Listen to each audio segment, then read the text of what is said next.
বিয়ে হয়েছে গত মাসে, এই ১ বছর পূর্ণ হলো। আর ১ বছরে এই প্রথম আমি একা, একা বাড়ি গেলাম। এর আগে যতবার গেছি, হয় বরের সঙ্গে অথবা শ্বশুরমশাই দিয়ে গেছেন। বেশ কয়েকবার আমার বাবা এসেও নিয়ে গেছে। কিন্তু মাস ৪ হলো বাবা হঠাৎ মেসে ভাড়াটেকে চলে যাওয়ার পর কাজকর্ম সেরে সেই যে এ বাড়িতে এসেছি, আর বাড়ি যাওয়া হয়ে ওঠেনি। আসলে কদিন ধরেই মায়ের শরীরটা ভালো যাচ্ছিল না। ফোনে ৪ বেলা খোঁজ নিচ্ছিলাম ঠিকই, কিন্তু মনটা খুব আনচান করছিল। আমার এই অস্থিরতা লক্ষ্য করে শাশুড়ি মা আগের রাতে বললেন, বুঝলে বৌমা, তুমি কালকেই বাড়ি চলে যাও। মায়ের শরীরটা এতটা খারাপ, এই সময় তুমি তো মেয়ে, তোমার যাওয়া দরকার, সেবা যত্ন করা দরকার। মেয়ে হিসেবে তোমার একটা কর্তব্য আছে। আর এই অসময়ে আমাদেরও উচিত তোমাকে বাড়ি পাঠিয়ে দেওয়া। বর অফিস থেকে ফিরলে ওকে বললাম, কাল একটু বাড়ি যাব বুঝলে, মায়ের শরীর বেশ খারাপ হয়েছে। এখানকার মাও বলল ঘুরে আসতে। তুমি অফিস যাওয়ার পথে আমাকে একটু ছেড়ে দেবে? উত্তরে আমার স্বামী বলল, অবশ্যই যাবে। আর শুধু দেখতে গিয়ে তো লাভ নেই, কদিন থেকে আসার মতো প্রিপারেশন নিয়েই যাও। একেবারে মাকে সুস্থ করে তবে ফিরবে। এবারে চিন্তা করো না। তুমি তাহলে অফিস যাওয়ার সময় আমাকে নামিয়ে দিও কিন্তু। আমার স্বামী বলল, কেন? যেটুকু জানি তুমি বিয়ের আগে একা একাই স্কুল কলেজ করেছ, এখানেও টুকটাক বেরো মাঝে মধ্যে। তাহলে নিজের বাড়ি যাবে, প্রত্যেকবার সঙ্গে কাউকে নিতে হবে কেন? তোমার মা বাবা, তোমার বাড়ি, তুমি যখন ইচ্ছে যাবে আসবে, তাদের দেখাশুনো করবে, আপদে বিপদে পাশে থাকবে। এটাই তো স্বাভাবিক। কাল তুমি একাই যাবে। সেই মতো আমি বাড়ি ঢুকলাম। আগে থেকে খবর দিয়ে আসেনি। ভাবলাম একেবারে গিয়ে মাকে চমকে দেব। বেলা তখন ১০টা মতো হবে। বেল বাজাতেই বৌদি এসে দরজা খুলে দিল। আমার একমাত্র দাদার বউ। সে তো আমাকে দেখেই একমুখ হেসে বলল, আরে আরে, বুনি যে, এসো এসো। আমি হেসে ভেতরে ঢুকে এলাম। দেখলাম বৌদি দরজায় দাঁড়িয়েই আছে। আমি বললাম, ও বৌদি, দাঁড়িয়ে আছো কেন? গেট বন্ধ করে দেবে তো?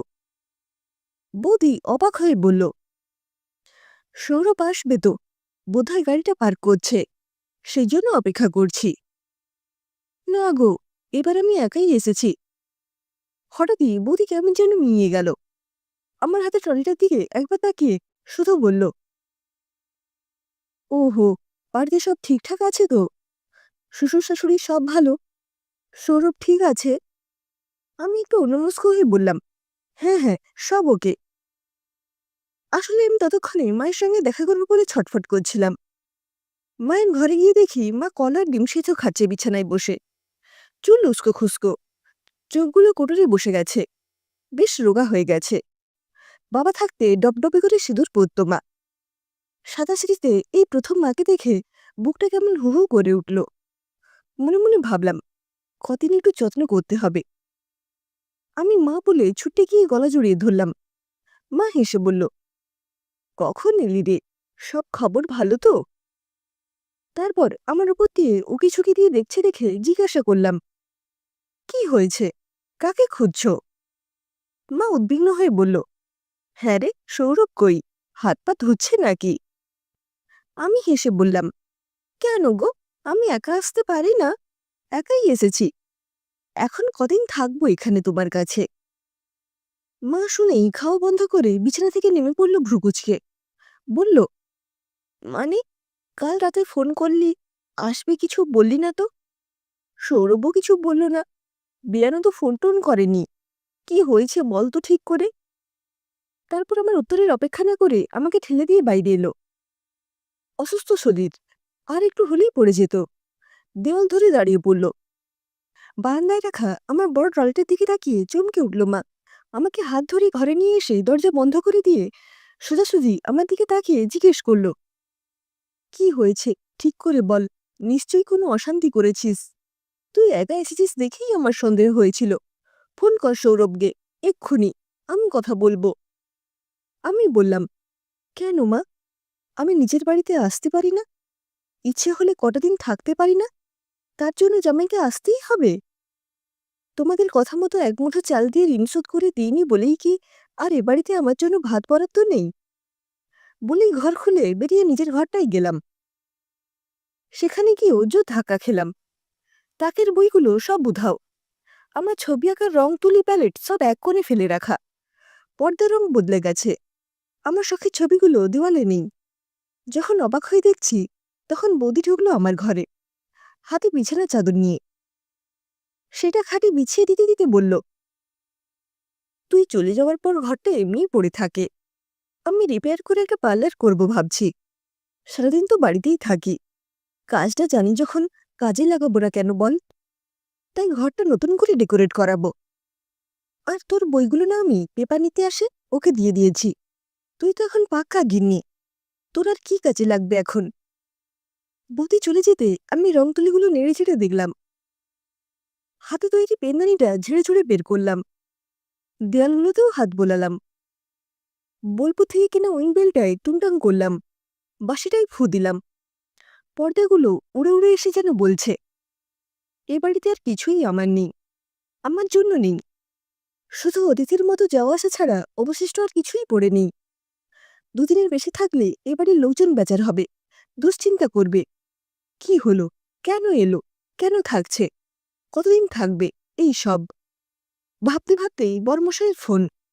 আমি বললাম, কালকেই আমি বাড়ি চলে যাব, মা এখন বেশ ভালোই আছে। সে বলল, গেছো যখন দুদিন থেকেই এসো না, মনটা ভালো লাগবে, আমি গিয়ে নিয়ে আসবো ক্ষণ। কিন্তু আমি পরদিন সকালেই তৈরি হয়ে বেরিয়ে পড়লাম। আসার সময় মাকে বলে এলাম, ও বাড়ি যাচ্ছি মা, এই বাড়িতে কালে ভদ্রে আসাই ভালো, তাতে জামাই আদর পাওয়া যায়। মা শুধু বলল, ছেলের বউ হয়ে গেলে মায়েরা পরাধীন হয়ে যায় রে, তার উপর স্বামী নেই। ছেলে ছেলের বউয়ের হাতে তোলার মধ্যে থাকতে হয়। তখন মেয়ে জামাই দুদিনের জন্য আসবে, থাকবে, আনন্দ করে চলে যাবে, এতেই সুখ, এতেই শান্তি। ঢাউস ট্রলি নিয়ে একা মেয়ে এলে বুক কাঁপেরে সব মায়েরই। কোনো মাই চায় না তার মেয়ে তার বাড়িতে থাকতে এসে দুটো কথা শুনুক, চোখের জল ফেলুক। মেয়ের মা হও, বুঝতে পারবে কত জ্বালা। সঙ্গে সঙ্গে ভেতর থেকে বৌদির ডাক শুনতে পেলাম। মাকে ডাকছে স্নান সেরে নিয়ে বাথরুম খালি করে দেওয়ার জন্য। বুঝলাম মাও এখন নিরুপায়। রাতে খেতে বসে যথারীতি সবাই গল্পগুজব করছে। স্বাভাবিকভাবেই আমি মনমরা, কাজ করতে হয় করে যাচ্ছি। এমন সময় শ্বশুরমশাই বলে উঠলেন, মাটনটা কে রান্না করেছে আজ, ভালো হয়নি। এমনি কষ্ট হচ্ছিল। সরাসরি ভালো হয়নি শুনে আমার কান্না পেয়ে গেল। আমার চোখের কোণে জল লক্ষ্য করেই শ্বশুরমশাই আমাকে ডেকে মাথায় হাত বুলিয়ে বললেন, মন খারাপ কেন মা লক্ষ্মীর? ভালো হয়নি মানে কি সবসময় খারাপ হয়েছে বোঝায়? আরে আমি বলছি, শুধু ভালো হয়নি, দুর্দান্ত হয়েছে। বর ভাত খেতে খেতেই ইশারা করে বলল, জাস্ট সুপারব। তারপর শ্বশুরমশাই জিজ্ঞাসা করলেন, বৌমা তুমি তো বেশ কদিন থাকবে বলে বাড়ি গেলে, আজই চলে এলে যে? ও মায়ের বাড়ি ওইটুকুই ভালো বাবা, বাড়ি ছেড়ে থাকতে ভালো লাগে না। চিন্তা হয়, তোমরা কি করছো, কি খাচ্ছ, গাছগুলো জল পেল কিনা, শাড়িগুলোই বা কে তুলল, মায়ের প্রেশারের ওষুধ খাওয়া হয়েছে তো, তোমার ছেলে সময় ঘুম ভাঙল কিনা। বলেই হঠাৎ মনে হলো, এরা তো একবারও মেনশন করে না ওটা আমার বাপের বাড়ি। অথচ মা বুঝিয়ে দিল, এখন ওটা আমার বেড়াতে যাওয়ার একটা ডেস্টিনেশন। অজান্তেই আমার নিজের ঠিকানাটা অন্য বাড়ি হয়ে গেছে। দীর্ঘশ্বাস ফেলে বললাম, আমার আইডি কার্ডগুলোয় ঠিকানা বদলাতে হবে এবার। খিদে নেই, রাতে কিচ্ছু খাবো না, বলে শুতে চলে যাচ্ছিলাম। শাশুড়ি মা ইশারায় একটু দাঁড়িয়ে যেতে বললেন। ওদের খাওয়া হয়ে গেলে ওরা উঠে গেল। আমাকে একটা চেয়ার দেখিয়ে বললেন, এখানে বসো। তারপর আমার প্রিয় পনিরের তরকারি আর ভাত নিয়ে এসে থালা ধরে একদলা ভাত মুখে পুরে দিয়ে বললেন, তোমার মাটনে গন্ধ লাগে বলে আমি যে হাঁটুর ব্যথা নিয়ে পনিরের তরকারি করলাম এত কষ্ট করে, তোমার মনের কষ্টটাই সব। সারা রাত না খেয়ে থাকলে আমার কষ্ট হবে না? সব কটা ভাত শেষ করে হাত ধুয়ে এসে আমাকে বললেন, ছেলে মেয়ে নির্বিশেষে সব মানুষকেই জলের মতো হতে হয়। যেখানে থাকবে সেভাবে নিজেকে গুছিয়ে নিতে শিখতে হয়। আর কি সব বলে, মেয়েদের নিজের কোনো বাড়ি হয় না। কে বলেছে হয় না? নিজের করে নিতে পারলেই নিজের বাড়ি হয়। এটাই এখন তোমার বাড়ি, এখানে তোমার অধিকার সবচেয়ে বেশি, তোমার দাবিও সব থেকে বেশি। মায়ের উপর অভিমান করো না। বৌদির মতো তুমিও এই বাড়িটা নিজের পছন্দ মতো, নিজের ইচ্ছে মতো গুছিয়ে নাও না। মায়ের বাড়িটা থাক না মাঝে মধ্যে হাওয়া বদলাবার জায়গা হয়ে। খুব অসুবিধে হবে কি?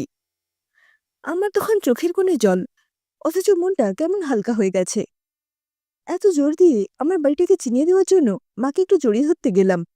মা কপট রাগ দেখিয়ে বলল, এটো মুখে এসব করতে এসো না, যত আদিক্ষেতা। হ্যাঁ, সবসময় শাশুড়ি কথাটা জুড়ে না দিয়ে দু এক সময় প্রাণ খুলে মানুষটাকে মা বললেও তো বলা যায়, বিশেষ করে যে আমাদের নিজের মেয়ে মনে করে যত্ন করে। আমরা বলি মেয়েদের নিজেদের বাড়ি হয় না, কিন্তু মেয়েরাও যদি একটু চেষ্টা করে, তাদের যদি একটু সাপোর্ট দেওয়া যায়, তারাও কিন্তু ছোট থেকে বড় হয়ে ওঠা নিজের বাড়িটাকে ছেড়ে এসে পরের বাড়িটাকে নিজের বাড়ি তৈরি করে নিতে পারে। তারাও বিশ্বাস করতে পারে জন্ম অন্য বাড়িতে হলেও বাকি জীবন তারা এখানেই কাটাবে। কারণ মুদ্রার এ পিঠটা সত্যি হলেও ও পিঠটাও তো মিথ্যে নয়। যদি গুণবান শ্বশুরবাড়ি থাকে তার সনে, তবে সংসার সুখের হয় সে রমণীর গুণে।